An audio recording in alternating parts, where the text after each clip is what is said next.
What's up, all my Power Addicts crew? Check it out. Doors are off. I got mirrors, and they're even easily removable. Got a place to mount my action cam. Got a place to hang my phone. And we got a place for my mirror over there. Yeah, I'm taking that door off here in a minute, but you got the point.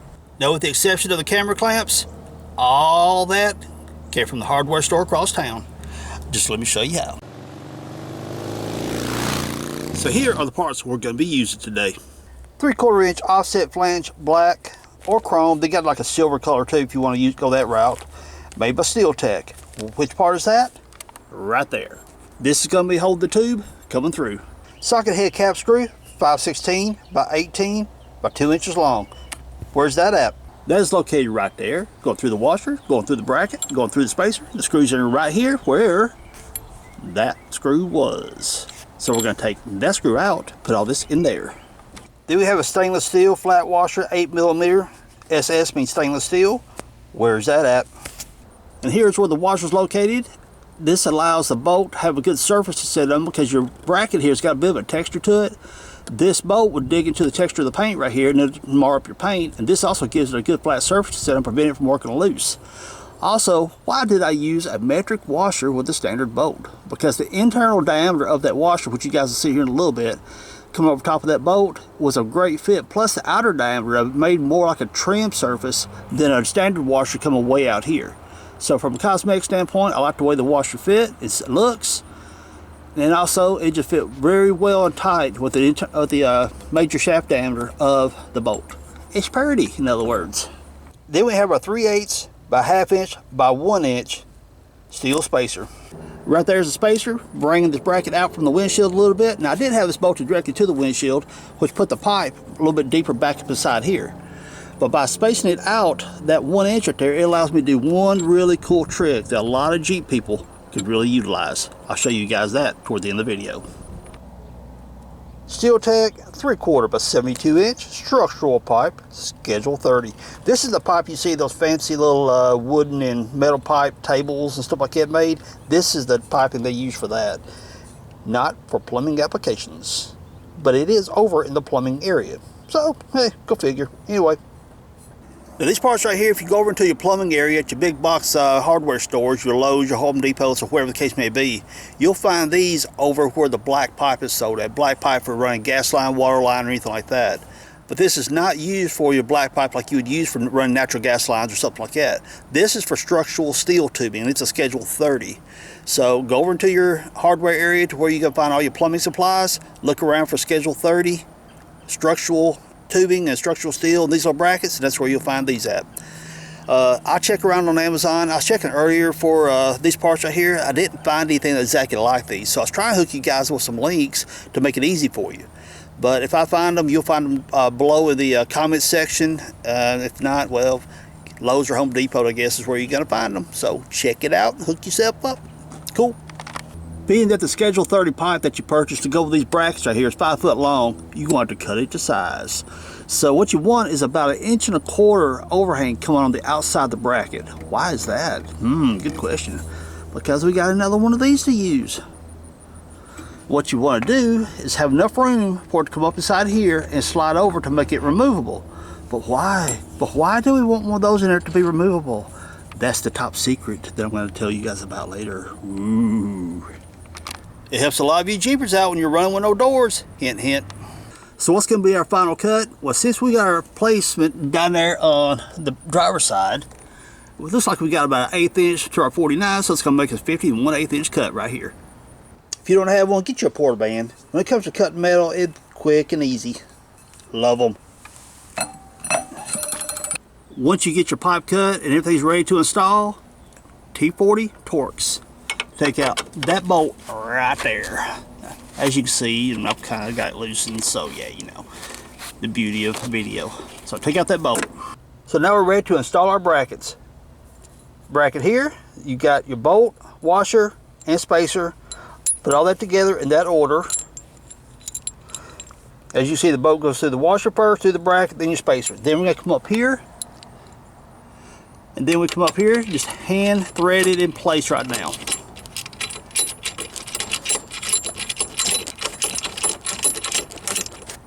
don't tighten up your bracket quite yet. See right there, I've got a little bit of movement. I want to loosen it up a little more so I can get some swing out of it. Why? Because we're going to run our tubing through this, and we need just a little bit loose to work it through, because we got to work around this a little bit. That one down there on the driver's side, it's loose as well. So what'll happen is I'll feed this through here. I'll lightly let it rest on the mirror right here. Don't drop it because you don't want to break your mirror off. It'll hold it in place for me until I get down there, and I'll thread it through this side, then I'll get it centered. So I'm going to go ahead and feed this through here, and I'll be back with you in just a moment. So I fed my pipe through, and what I ended up doing instead of laying it on my mirror, I actually got lucky and just threaded it from this side over here. So what I got to do now is measure about 1.125 inches off this right here, and it should be about the same down there, pretty well centered. So right there, actually that's measuring 1 3/16 inches, but we're not going to split hairs. So we're good enough on that one. So now, go ahead and tighten these bolts up right here, both sides. And to do that, I'm using a 1/4 inch hex key, Allen wrench, whatever you want to call it. I keep mentioning this right here being 1 1/8 stick out here, and the reason for that is, it doesn't have to be 100% critical. It's just that if you've got this bracket here, which we're going to take in and out as needed, you just want to be able to fit it up inside here, because it's going to be positioned like this when it's all said and done. So whenever you need them, you take them, you put them on. Don't need them, take them off, and you're good to go. Look right there. I got a crack all the way around that spreader bar. It is completely broken. This piece is separate from that piece. I've got another set of bars, so I guess I'll be swapping one out before too long and welding this one up, or I'll tack weld that right there in place, take it out and finish welding or something, who knows. But anyway, just got hanging there like that on both sides. Well, actually, more like that, but anyway. And as you see on this side, we're actually gonna be like this, take this, put it in there, like that. And you got just enough here that you can see that the set screw, when we tighten it up, it's gonna hit the end of the pipe and hold it in place. But you wanna give yourself enough room to be able to get it in and out of there. Sweet. Now using these cool little camera clamps, you got 5/16 here, 1/4 there. Using a ball mount, I got my little action camera hanging here. Now you got your action camera mounted like that, you can video yourself having a good time out on the trails, or chilling in traffic, whichever you need. Cell phone hanging there. And you look over there, you can see my passenger side mirror right there. I've got my rear door open. You can see my spare tire hanging out there, the edge of the door frame. So I can adjust that mirror to set it where I need it going down the road. And we pan back over here. What? Got my visors? Well, sure do. Check it out.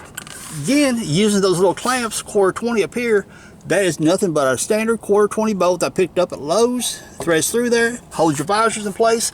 And up here's where your visor's mounted originally. So you're actually dropping your visor down a good, probably 3 inches or so, which actually make these doggone things useful. Then we pan back over here. What do we got? Driver's side mirror. See if I need to adjust a little bit. But you can adjust it where you want it. Right there, I can see right at the edge of my door frame right here.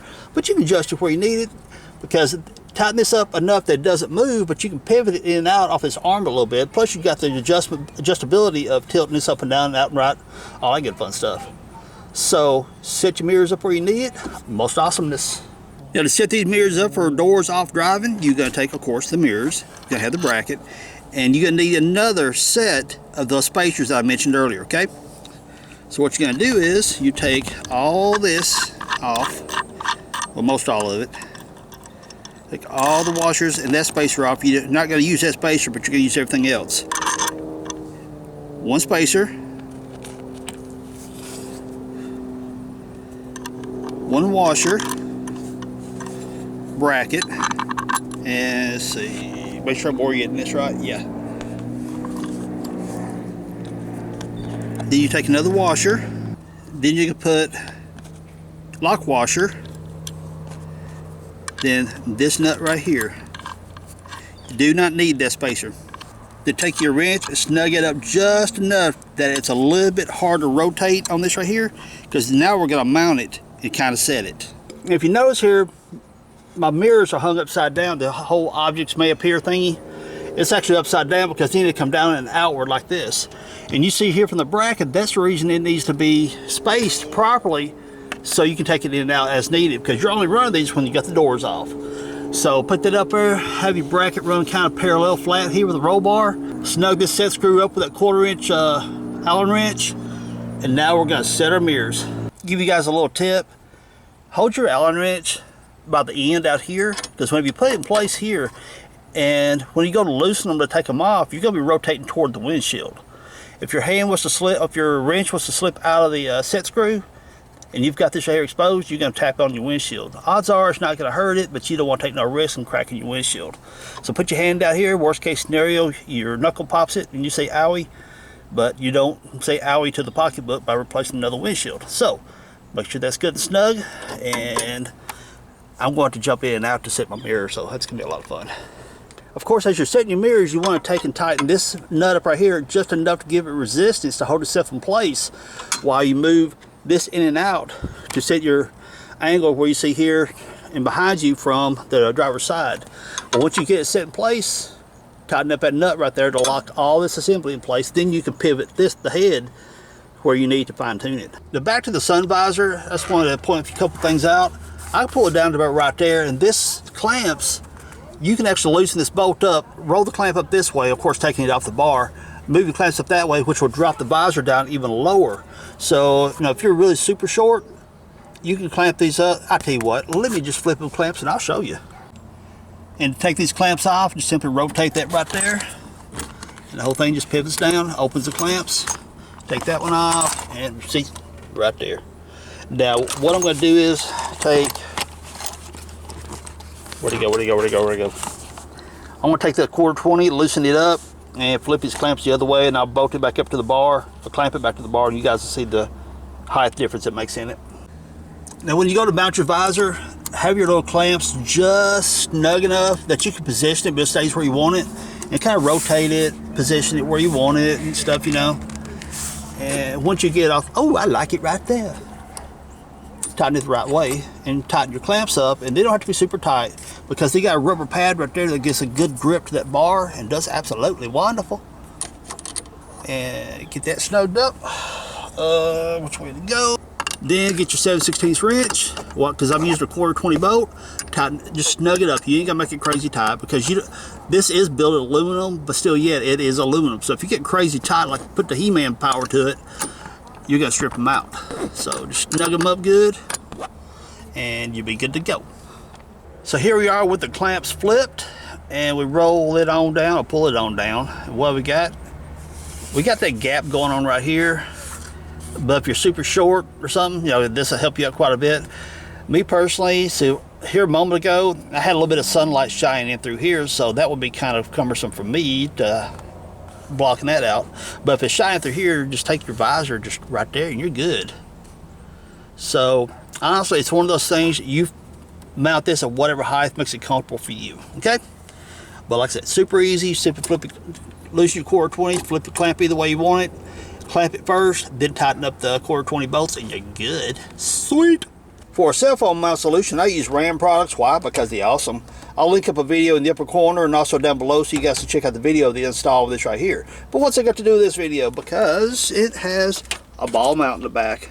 So it's down here. So what's the big deal? Watch this. Get you a clamp that has the ball mount. Move your cell phone mount up to the clamp. Position the cell phone mount like you want it by simply taking this little clamp right here. You can loosen it, move it where you want it, wherever. Tighten it back up, and it stays put right where you want it. So now I got it all cattywampus. I'm gonna put it back where I want it. Yeah. Got my cell phone mounted right there. My charging cord comes right here, wrap around that, come down here, and I got plugged into my charger port underneath my dash, which I'll include a video link for that as well. That keeps that cord out of the way in case you got passengers over there.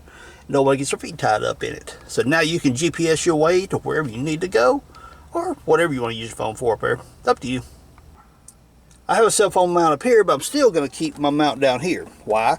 Well, just in case if I ever use it for anything. But honestly, I like it up here better. From a safety standpoint, it's much better up here because if I'm running GPS and I got to look forward ahead of me this way to follow directions and stuff, all my eyes got to do is go from here, to quick glance there and back. And it's much safer because the traffic in front of you is still within inside your peripheral vision versus coming down here, you're looking down and your peripheral vision for safety purposes just isn't going to be as clear, I guess you might say, whatever is the word I'm looking for. So from a safety standpoint, I like it up here much, much better. Now just a quick note about the Ram Quick grip right here.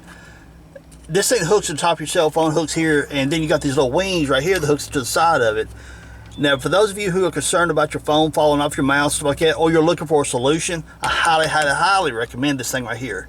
It's a very strong grip right here on your phone. And so one thing you got to be careful of, though, there's two different sizes, a small and a large. Most phones these days are going to take the large one.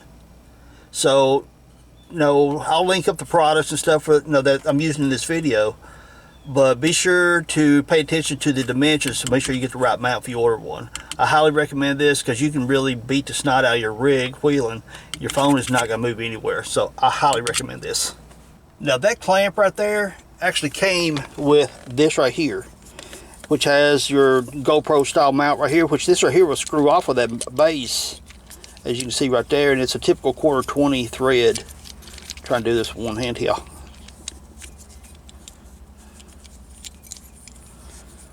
You can do it. There we go. See right there's the typical 1/4 mount, which your GoPros and other action cams, stuff like that.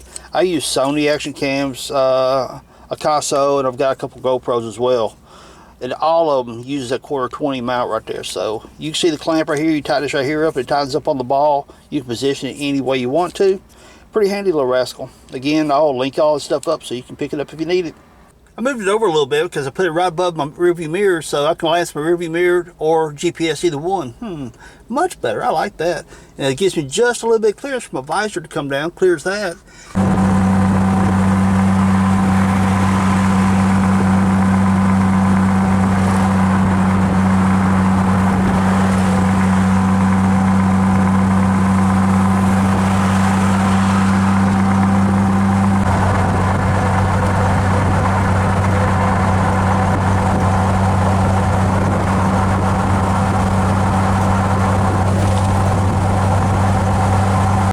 When you're ready to put your doors back on, just take your 1/4 hex key or hex wrench or whatever you want to call it and loosen up that set screw and put your mirrors wherever you want to stash them.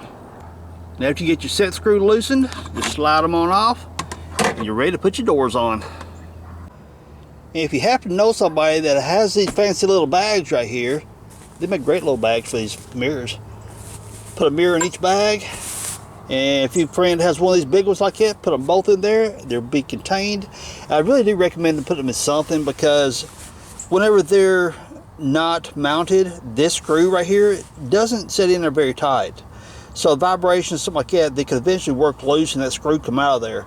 Now I tried to find like some kind of thumb screw or something to put in there to replace this Allen head set screw. It is such a weird thread pitch that I really couldn't find anything off the shelf that really worked. So if you don't want to lose that screw right there, find just a couple bags to put them in, and so you don't lose them in case they vibrate out. Yeah, that's it. Put your mirrors in the smaller bags, put your smaller bags in the big bag, pull your drawstring together, and they are protected for the next time you run without your doors. So my Power Addicts crew, hope you guys enjoyed that video. Hope you learned a little something. I showed you guys a not very expensive way to get mirrors when you got your doors off and mount all kinds of cool accessories that can, I don't know, have a good time video and something. Place to hang your phone, place to hang your CB mic, whatever you want to use it for. Those little camera clamps, things are absolutely phenomenal. So what I'll do is I'll drop some links down below in the comments area. It'll be the top pinned comment. And down in the details, descriptions, whatever you call it, verbiage crap all below the video, I'll drop some links down there so you guys can go pick up the parts that you need, okay? Sweet. So everyone, appreciate you hanging out with me. Peace. Later, y'all.